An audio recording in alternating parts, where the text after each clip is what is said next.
देश के एक और बड़े बैंक घोटाले का पर्दाफाश हुआ है। ये घोटाला 34,000 करोड़ रुपए से भी ज्यादा का है।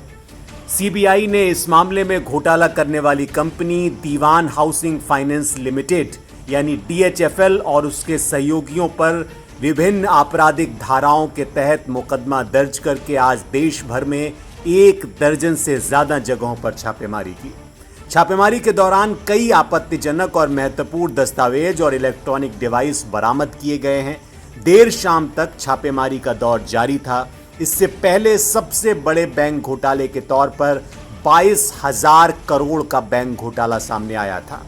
सीबीआई प्रवक्ता आरसी जोशी के मुताबिक सीबीआई को इस मामले में यूनियन बैंक ऑफ इंडिया के deputy general manager Vipin Kumar Shukla ने लिखित शिकायत दी थी। इस शिकायत में कहा गया था कि दीवान हाउसिंग फाइनेंस कॉरपोरेशन लिमिटेड और उसके सहयोगी कंपनियों और सहयोगियों ने 17 बैंकों के समूह का नेतृत्व कर रहे यूनियन बैंक ऑफ इंडिया को 34,615 करोड़ रुपए का चूना लगाया है। ये चूना साल 2010 से साल 2019 के बीच लगाया गया। 22,000 करोड़ से ज्यादा का लोन। सीबीआई को दी गई शिकायत में कहा गया था कि डीएचएफएल कंपनी काफी पुराने समय से बैंकों से क्रेडिट सुविधाएं ले रही थी। ये कंपनी कई क्षेत्रों में काम करती है। इस कंपनी ने 17 बैंकों के समूह में, जिसमें bank of Baroda, central bank of India, bank of Maharashtra, IDBI, UCO bank, Indian overseas bank, Punjab and Sindh bank, state bank of India जैसे बैंकों से दिल्ली, मुंबई, अहमदाबाद, कोलकाता, कोचीन जैसी जगहों पर क्रेडिट सुविधाएं ली। आरोप यह भी है कि इस कंपनी ने बैंकों से कुल 42,000 करोड़ से ज्यादा का लोन लिया, लेकिन उसमें से 34,615 करोड़ रुपए का लोन वापस नहीं किया और उनका एक खाता 31 जुलाई 2020 को एनपीए हो गया। अकाउंट बुक में किया गया फर्जीवाड़ा।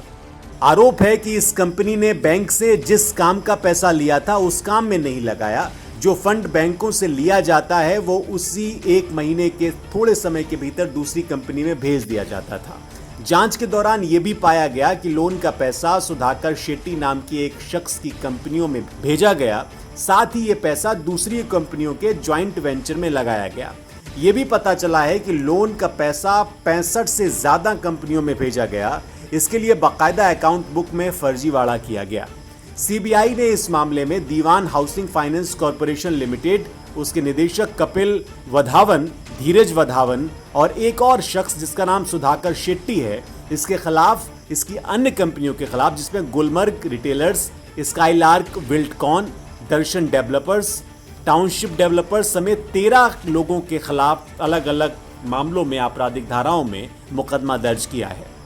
सीबीआई को कंपनी के कर्मचारियों पर शक है और एफआईआर में अज्ञात व्यक्तियों के खिलाफ भी मुकदमा दर्ज किया गया है। सीबीआई के एक आला अधिकारी ने बताया कि बैंक ने आरंभिक बयान में कहा है कि उनका कोई कर्मचारी इस घोटाले में फिलहाल शामिल नहीं पाया गया, लेकिन सीबीआई को शक है कि इसका कहीं ना कहीं कनेक्शन बैंक कर्मियों से है, क्योंकि इतना बड़ा घोटाला बिना बैंक कर्मियों की मिलीभगत से हो ही नहीं सकता। लिहाजा उनकी भूमिका भी जांच के दायरे में है। सीबीआई ने इस मामले में मुंबई समेत कई दूसरी जगहों पर छापेमारी की है और छापेमारी में कई आपत्तिजनक और महत्वपूर्ण दस्तावेज बरामद किए हैं, जिसमें इलेक्ट्रॉनिक डिवाइस शामिल है। लगातार चल रहे छापेमारी के बाद इस मामले में कुछ राजनेताओं की भूमिका की भी जांच की जा सकती है और जांच जैसे जैसे आगे बढ़ेगी बहुत सारे लोग इसमें शामिल होंगे।